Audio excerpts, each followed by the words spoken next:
Need a break ba? Gumikan sa halabihan kainit sa panahon o di go na sa Bilar, Bohol. Pwedeng atuon ang Duwangon Spring ni atong gustong mag-break o gustong mag-chill.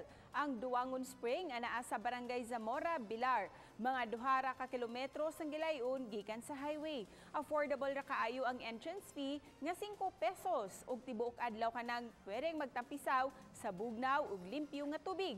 Anaa man gud kini nahimutang sa tiilan sa bukid ug aduna pay gamayng swimming pool. Maong enjoy kaayo kining mga bata nga nangaligo ug nagduwa sa tubig. Ang uban nagdive pa sa pool. Gumikan sa kalimpyo sa tubig dinhi usab kuhaon sa ubang residente ang ilang tubig mainom. Ug kung aduna kay dalang soft drinks o unsa mang mga ilimnon, pwede ra nimo ihumol una sa tubig aron mapabugnaw. Di usab problema kung adunay dalang pagkaon o baon, kay adunay mga cottages nga pwedeng abangan sa barato nga presyo.